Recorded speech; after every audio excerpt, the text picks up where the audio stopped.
Tahu nggak sih apa itu nabja? Nabja merupakan singkatan dari narkotika, psikotropika, dan zat adiktif. Walaupun mereka sama-sama bikin candu, tapi mereka ini nggak sama loh. Menurut Undang-Undang Nomor 35 Tahun 2009, narkotika yaitu zat yang dapat menyebabkan kesadaran kita menurun dan bisa juga ngilangin rasa nyeri di tubuh kita untuk sementara waktu. Kayak obat bius gitu deh.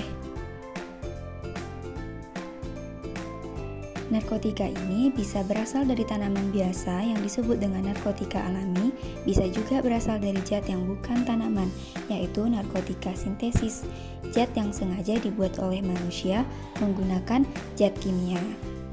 Dan ada juga narkotika semisintesis yang berasal dari zat opium. Nah, narkotika ini bisa menurunkan bahkan menghilangkan kesadaran penggunanya serta menghilangkan rasa nyeri, sehingga sering dipakai dalam bidang medis.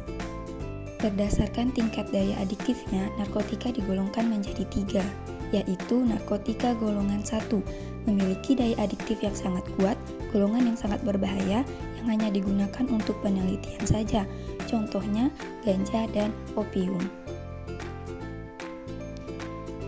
Narkotika golongan kedua memiliki daya adiktif kuat, golongan yang sangat berbahaya, bisa digunakan untuk penelitian dan pengobatan, contohnya petidin, metadon, dan morfin. Narkotika golongan ketiga memiliki daya adiktif ringan, digunakan untuk pengobatan, contohnya kodein. Beda halnya dengan psikotropika. Psikotropika merupakan zat atau obat yang bisa mengubah susunan saraf kita. Hasilnya dia mempengaruhi aktivitas mental dan perilaku orang tersebut. Biasanya sering hiperaktif gitu. Sama seperti narkotika, psikotropika bisa berasal dari zat alamiah seperti morfin dan kodein dan bisa berasal dari zat sintesis seperti ekstasi dan sabu-sabu. Psikotropika memiliki 4 golongan, yaitu psikotropika golongan 1, memiliki daya adiktif yang sangat kuat. Zat ini masih dalam proses penelitian untuk mengetahui manfaat dan khasiatnya untuk pengobatan. Contohnya ada ekstasi dan LSD. Psikotropika golongan 2 memiliki daya adiktif kuat, berguna untuk pengobatan dan penelitian. Contohnya amfetamin dan metaculaun. Psikotropika golongan 3 memiliki daya adiktif dengan golongan sedang, berguna untuk pengobatan dan penelitian, contohnya lumibal.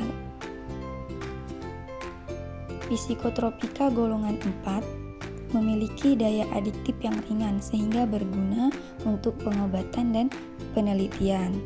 Contohnya ada nitrazepam dan diazepam. Yang terakhir ada zat adiktif. Zat adiktif itu semua jenis zat yang jika dipakai terus-menerus dapat membuat seseorang ketagihan. Ini mirip kayak kamu main game online, karena seru banget jadinya ketagihan deh. Berdasarkan sifat pengaruhnya ke badan kita terbagi dalam beberapa jenis. Yang pertama golongan stimulan.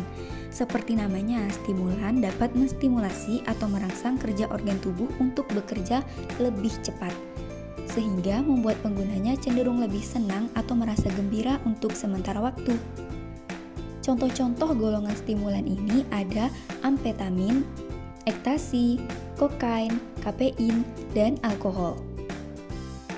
Yang kedua ada golongan depresan atau penenang. Depresan ini bisa membuat penggunanya merasa sangat tenang. Saking tenangnya, penggunanya akan lebih banyak untuk tertidur. Nah, contoh dari golongan depresan ini antara lain ada opiat, barbiturat, dan juga ganja. Dan yang terakhir ada golongan halusinogen. Halusinogen ini bisa mengacaukan sistem saraf pusat, juga bisa membuat penggunanya berhalusinasi loh. Kalau dikonsumsi terus-menerus, halusinogen bisa membuat penggunanya jadi paranoid, rasa tidak percaya diri, dan takut berlebihan.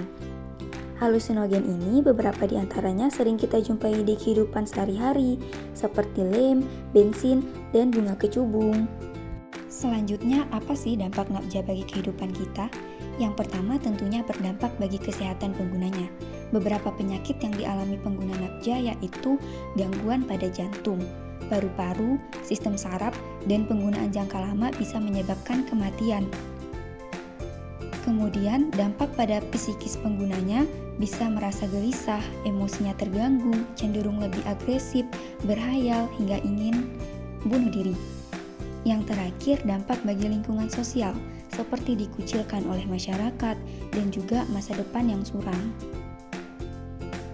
Penggunaan nafza ini tidaklah salah jika dalam pantauan medis dan hanya untuk tujuan kesehatan, tetapi penggunaan nafza di luar dari itu dilarang, dan penggunaan nafza tanpa pantauan medis dapat berakibat pada hukuman pidana serta denda.